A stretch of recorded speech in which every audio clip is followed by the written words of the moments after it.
With incredible speed, a feeling of disgust races through my entire body, leaving me frozen on the spot, despite not wanting to hear it.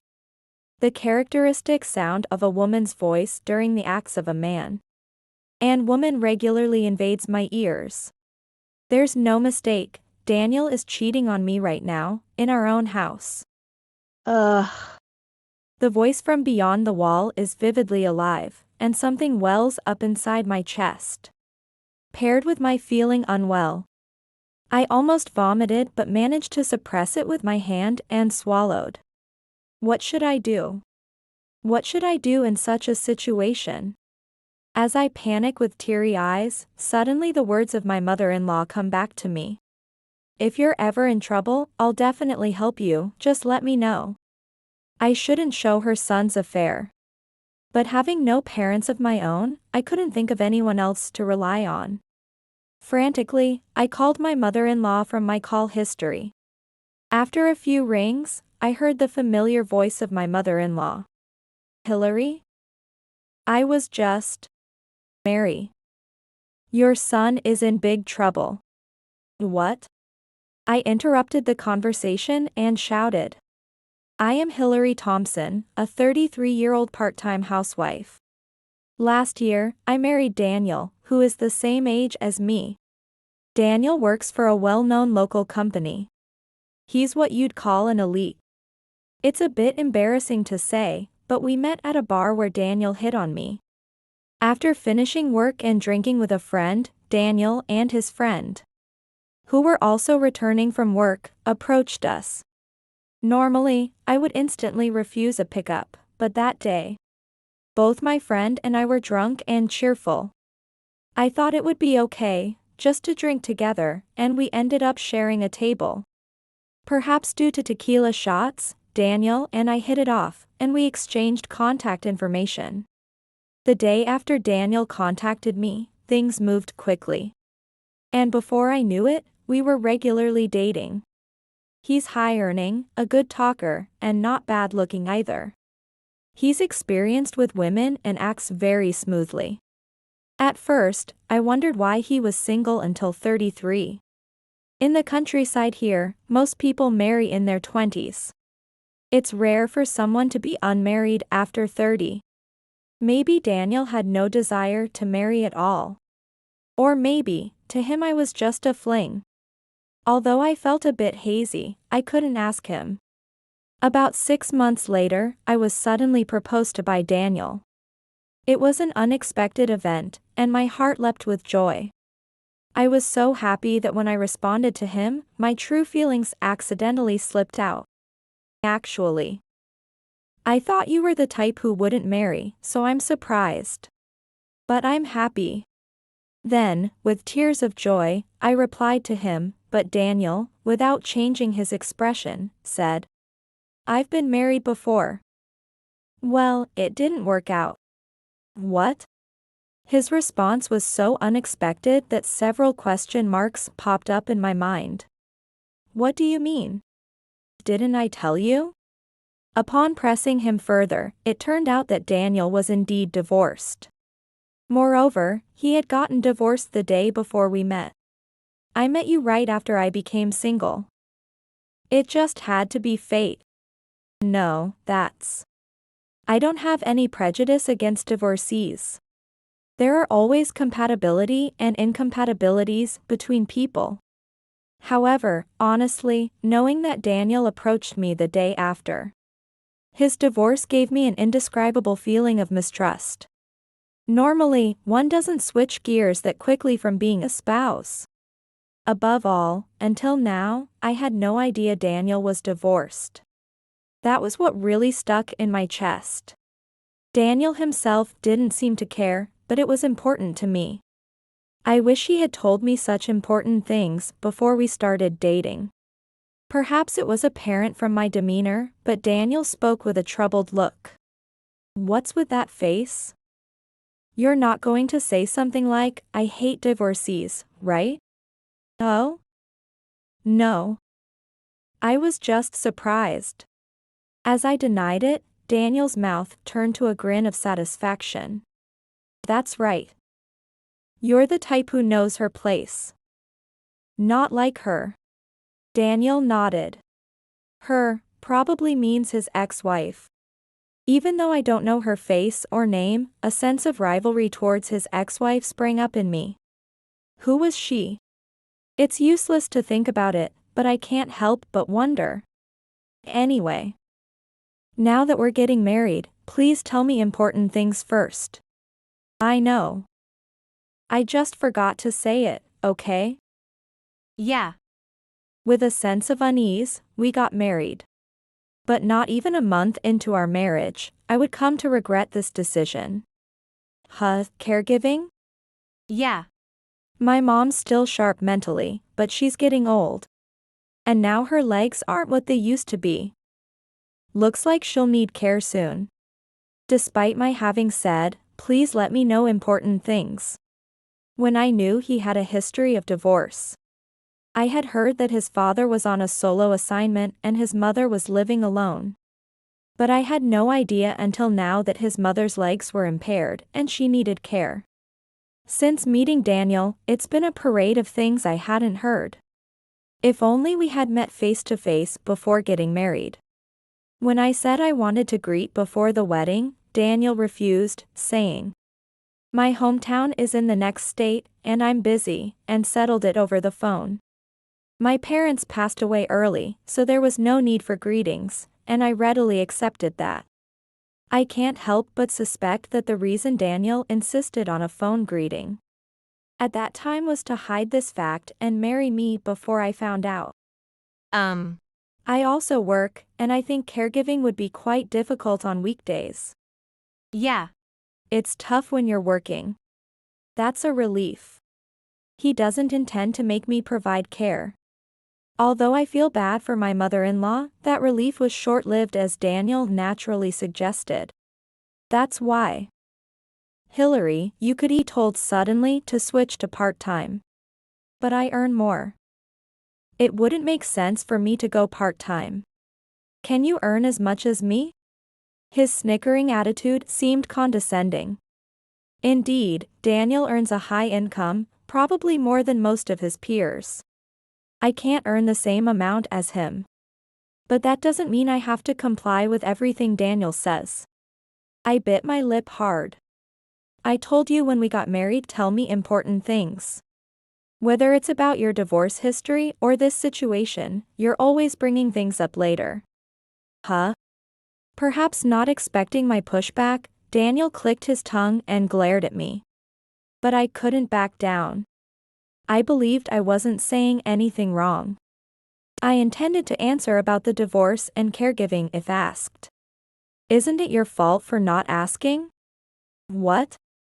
Am I supposed to specifically ask if you have a divorce history or if your parents need care? Despite my sarcastic tone, Daniel nodded seriously.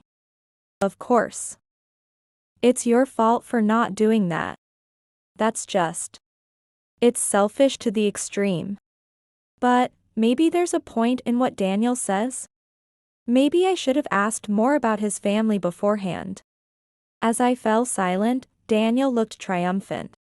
Excuses like, "I didn't hear it work, why didn't you tell me," won't work, right? Well, if you still have something to say, tell my mom directly. What? Look, we both have tomorrow off, so I'll take you to my parents' house. Say it yourself. Mom might be disappointed, though. After dropping that remark, Daniel retreated to his room. Directly to you, Mom. But we haven't even officially met. How could I possibly do such a rude thing? She seemed calm over the phone. It wouldn't be hard to refuse if she were unpleasant, but if she seems kind, I might feel guilty. But I have my own life too. It hasn't even been a month since our marriage. But I might need to consider divorce depending on the situation. I clenched my fist and resolved myself. The next day, Daniel and I drove to his parents' house, which took about an hour from our home. Upon arrival, his parents' house was a typical single-family home. Daniel confidently unlocked the door and I followed him inside. "Mom, we're coming in," he called as he opened the door to the back room. "Oh. Welcome." Sitting on the bed, the mother-in-law warmly waved at us. "Hello, nice to meet you. I'm sorry for being like this. I broke a bone a little while ago." "Oh no." It turns out, according to the mother-in-law, that she had a fracture and temporarily needed care. It's frustrating. "I want to walk on my own soon." Reacting to her words, Daniel turned around. "Huh? You can walk by yourself?" "Mom, didn't a doctor recommend a wheelchair?" "No. Just because I'm old.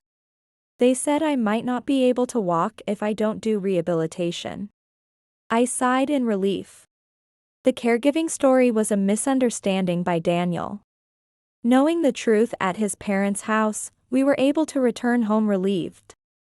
After that, I had a long talk with my mother-in-law, who turned out to be very gentle and kind. I hope I'm not causing Hillary any trouble?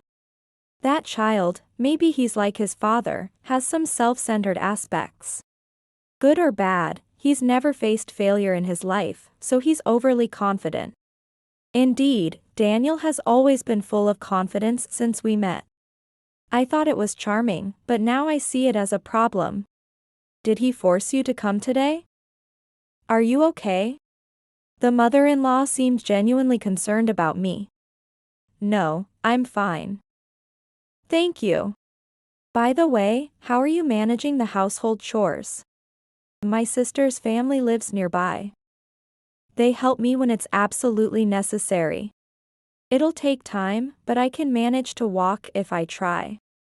Watching the mother-in-law smile shyly, I felt a tightness in my chest. At first, I was absolutely against the idea of becoming a part-time worker for caregiving. But before I knew it, I found myself wanting to be there for my mother-in-law. After discussing with my workplace, I switched to part-time. I couldn't visit my in-laws every day, but I made sure to show my face once a week. My mother-in-law was quite apologetic and repeatedly thanked me, saying, "I'm sorry," to which I simply replied, "It was my decision." Perhaps having lost my parents early, I saw my own parents in her.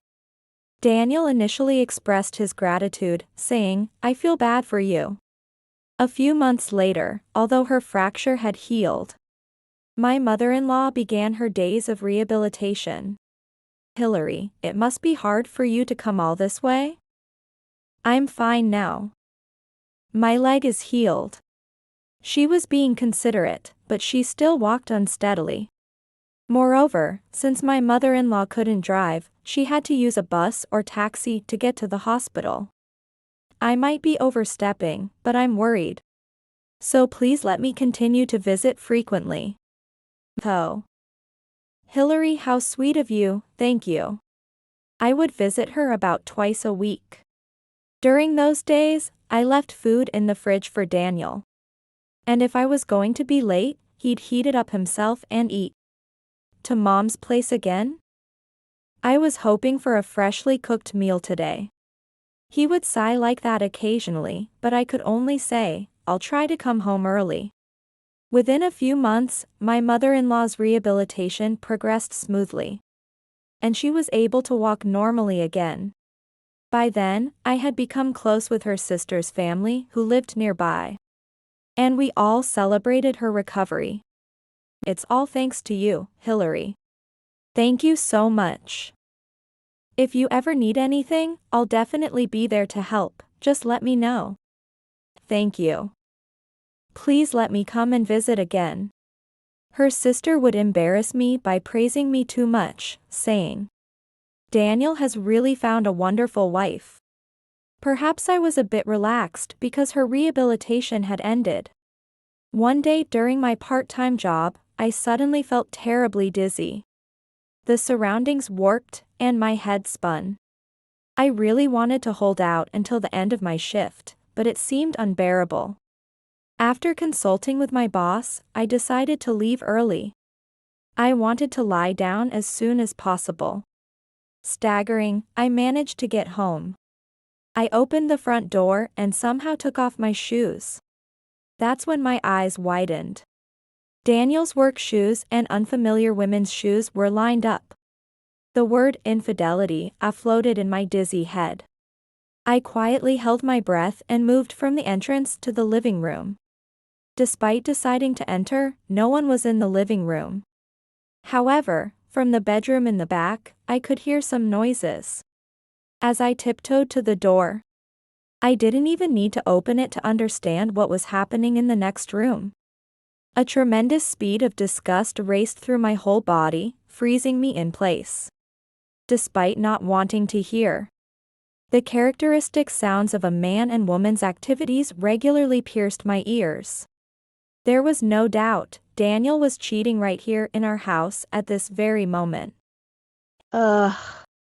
The voice through the wall vividly surged, and something rose from my chest. Combined with my feeling unwell, I almost vomited but managed to suppress it with my hand and swallow. What should I do? What should I do in such a situation? As I panicked with teary eyes, suddenly the words of my mother-in-law came back to me. If you're ever in trouble, I'll definitely help you, just let me know. I shouldn't show my son's affair. But having no parents of my own, I couldn't think of anyone else to rely on. I managed to get back to the entrance and, with trembling hands, I took out my smartphone and frantically called my mother-in-law from my call history. After a few rings, I heard the familiar voice of my mother-in-law. Hillary? I was just... Mary. Your son is in big trouble. What? I interrupted the conversation and exclaimed. Then, while intermittently breaking up, I somehow explained the situation. My mother-in-law kindly responded and seemed to be trying to calm me down. What a thing, that stupid son. After telling everything, my mother-in-law sighed heavily on the other end of the phone. Mother, I'm sorry for suddenly making this call. I just don't know what to do. It's okay, Hillary. I'm coming right now. Please wait for me. Yes. After hanging up the phone, I gradually calmed down. Talking to my mother-in-law might have helped. She said she would come right away, but my mother-in-law can't drive. Even if she asked someone from her sister's family to drive her, it would take an hour from her home to ours. I don't know how long Daniel and his affair partner will be in the house. There's no guarantee they will wait for my mother-in-law to arrive. Moreover, even if they stayed until her arrival, by then, everything might be over. And they could act as if nothing had happened. If they just say, we were just having coffee at home, that would be the end of it. Without evidence, they could deny everything. Then, I need to gather evidence now. They are in the midst of their act right now. They surely wouldn't dream that I would come home early from my part-time job. If they are completely off guard, it should be easier to obtain evidence. All right, I can do this. After taking a few deep breaths, I returned to the living room. Just like before, I approached the bedroom door, where I could hear vivid voices. Perhaps because I was mentally prepared, although I felt nauseous and uncomfortable. I was not as shaken as before. Carefully, I started recording on my smartphone. The voice of the affair partner was loud, which assured me that the recording was going well. However, this alone might be weak as evidence of the affair. If possible, I wanted more conclusive evidence. Should I quietly open the door? No, if I open the door, they'll definitely notice. If they realize, it's over. The risk is too great. As I was pondering what to do, Daniel's smartphone on the living room table caught my eye. It was carelessly placed. Quietly, I picked it up without making a sound. The password is... Of course. Daniel often didn't lock his phone while at home, because he found entering the password troublesome. As expected, it wasn't locked now. I wonder if he ever imagined I would look through his phone. Since he didn't even lock his phone, he must have never suspected infidelity. Could it be possible to cheat and yet be so unguarded with his phone? Should I take this as trust, or is he underestimating me, thinking he won't get caught? I don't know what Daniel is thinking. But now, I can look inside his phone. I feel a bit guilty, but just a little. I checked the messaging app and call history. What lined up was a name, Emma. Emma. Could this be the name of the woman he's cheating with? In the messaging app, there were several exchanges between Daniel and Emma that clearly suggested they were meeting up secretly. I scrolled through their conversation and recorded it with my own phone. Phew, that should do it. After finishing up with the phone, I placed it back on the table just as the voices behind the door stopped. A rush of tension went through me. Could it be? If their activity had ended, one or both might come out at any moment. I tried to hide quickly, but it was too late. Huh? Hillary? Why are you here? I was spotted by Daniel, who came out naked. Daniel's mouth twitched nervously. Then, stretching languidly, a woman peeked out from behind him. Ah. I could have slept a bit longer. Idiot. Emma. Go back inside. Daniel silently tried to push the woman back into the room. But the woman called Emma seemed even more eager to come out. Huh? What's up, Daniel? Go to the bathroom quickly. I need to go too. She said in a cajoling voice and then looked at me and exclaimed. Oh no. Could it be the current wife? And who might you be? Ignoring her question, I asked coldly, and Emma smirked. I'm Emma, Daniel's ex-wife. Despite being in her underwear, Emma showed no shame. Despite presumably knowing I was Daniel's wife, she looked at me as if I'm the one causing them the trouble. This was Daniel's ex-wife. Glancing at Daniel, he was now wearing only his underwear and hanging his head in shame. Cut it out, Emma. Don't make things more complicated. Wait, Hillary, there's a reason for this. It's not what it looks like. A reason for coming out naked from the same room with your ex-wife during the hours you should be working? I'd love to hear it. That is. Daniel's eyes darted around. What's the matter? Hurry up and tell me. It's not cheating, right? There must be a legitimate reason. Well, if you say legitimate. I'm stumped. As Daniel was lost for words, Emma chimed in from behind. What a crazy bitch. It's just cheating, what's the big deal? What? That's not okay, at all. Was this her justification? I grimaced in disbelief, and Emma laughed as if enjoying the situation. Because, it's different from being serious, right? If it's just cheating, he'll eventually come back to you. Isn't that good? In other words, she suggested that indulging in affairs and then casually returning to a safe marital home was acceptable. That's just disgusting, infuriating, and not okay, at all. Disgusting? Emma tilted her head in a questioning gesture. She seemed older than us, but how old was she, really? Yes, disgusting. Even now, hearing voices I never wanted to hear nearly made me vomit. What? Hillary, you've been back since then? Why didn't you say something? That's sneaky. Sneaky. Daniel was panicking and flustered. While both seemed oblivious to common sense, unlike the unabashed Emma, Daniel seemed aware that he was doing something seriously wrong. His mouth moved as he searched his brain for some excuse or something to counterattack with, though surely nothing could justify his actions. After all, cheating at home was beyond unreasonable. Caught in the act, and yet, I hadn't even received an apology. There was only one path left for me to choose. I want a divorce. What? Why? Why do you think we shouldn't? I'm done, I can't take this anymore. As I said this with a sigh, Daniel glared at me sharply. What's that supposed to mean, just a part-time housewife? Who do you think allows you to live so comfortably? Just as he screamed in a frenzy, Daniel violently swung his arm up. Dangerous.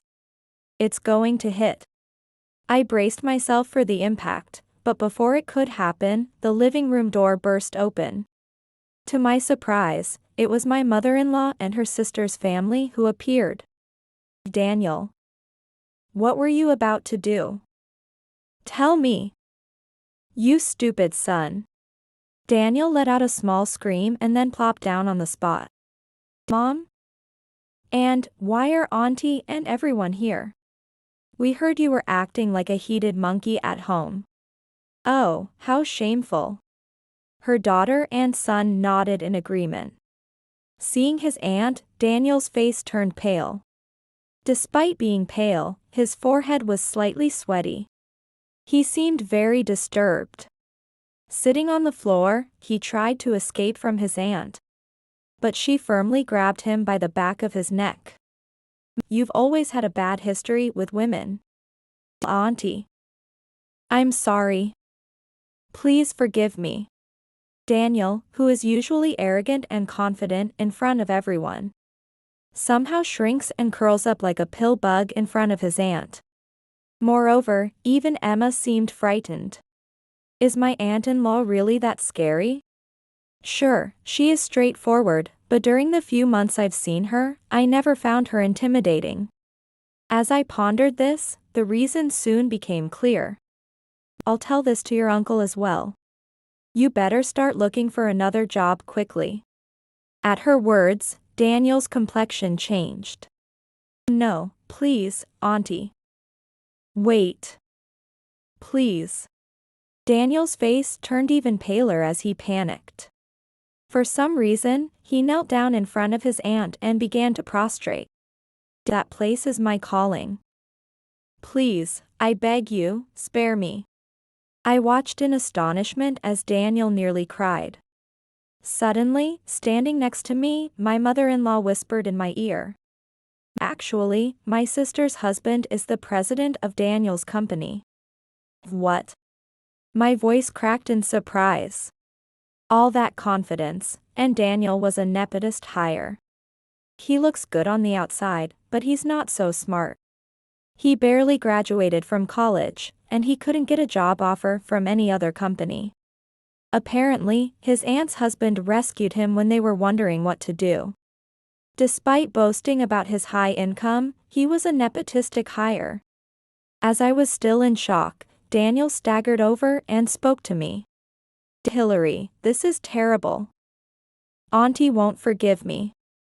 Well, you reap what you sow, don't you think? If it continues like this, at best I'll be demoted. Or even fired. At my age, if I get fired, I won't be able to get into a decent company again. It's more about Daniel's abilities and personality than his age. But I just listened silently to him. So, I have a proposal. A proposal? When I asked again, Daniel nodded with satisfaction. Somehow, Auntie likes you. So, you should plead with her to let me stay at the company. He declared it as if it were a great idea, leaving me confused. Why should I? Aren't spouses supposed to support each other? Don't worry, I'll look for a job too. I'll find one quickly. No, that's not the point. That's completely off the mark. How can he be so self-centered? I took a deep breath and firmly told him. Daniel and I are getting a divorce, and soon we'll be strangers. Spouses should support each other, yes. But I have no intention of spending another moment of my life with you. No. But look, you loved me, right? That's why you even took care of my mom, right? He's a man who refuses to face reality. While giving a flattering smile, he spouted nonsense as if clinging to me. I just wanted to help your mother. Maybe I saw my own parents in her. Hillary. I wanted to help my kind mother-in-law. I wanted to repay the kindness I couldn't give my own parents. Mother, even if I divorce Daniel, let's still have coffee together. Yes, of course. She smiled warmly. Meanwhile, Daniel was fidgeting nervously. Hillary. Emma suits you better than me. Since you sneak out of work to be with each other, why don't you get back together? Good luck to you both. No. I won't accept it. Emma is good for a fling. But I realized she's not suitable for marriage. I will follow you wherever she goes. As Daniel declared his intention to stalk me, I was preparing to consult the police when an unknown man grabbed Daniel's shoulder. Shameful, Daniel. Huh? Dad? The man turned out to be Daniel's father. I had never met him, so I was unaware of who he was. I was scheduled to come home for a bit today. I was doing some work at the company, but your mother called me urgently, so I rushed over. Daniel seemed to shrink even smaller. You know what you need to do, right, Daniel? Ah. Yes. Hillary, I am truly sorry. Daniel was then led away by his father to a back room, while Emma was calmly lectured by the mother-in-law. Afterwards, I successfully divorced Daniel. It was all thanks to my in-laws and my mother-in-law's sister's family. Daniel had become completely subdued and readily signed the divorce papers. I also received a substantial amount of compensation. Daniel paid the compensation for both himself and Emma out of his savings in one lump sum.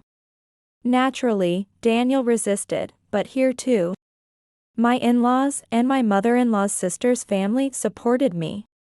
The amount was surprisingly large, and when I consulted with my mother-in-law about it, she advised, he did enough to deserve it. Just take it. Now, nearly bankrupt, Daniel is left with hardly any savings. Having money didn't lead him to good things, so from now on, his parents will manage his bank accounts. He was, of course, fired from his job and reluctantly started working part-time. However, he is struggling with the drastic change from his previous job and seems quite depressed. As for Emma, she's diligently working as a cashier at a supermarket.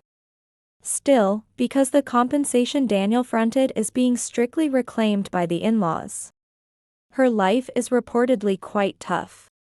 Emma loves shopping and tends to be extravagant with money. But recently, due to her need to save money, she hasn't been buying anything and apparently has aged significantly. Interestingly, the initial cause of their divorce was also due to Emma's reckless spending. As for me, I pleaded with my company and am now working there as a full-time employee. I've also resumed living alone. Though I'm divorced from Daniel, I regularly meet with my former mother-in-law and her sister's family. I have no lingering feelings for Daniel, but I am grateful that meeting him led me to his family. These are the thoughts I have nowadays.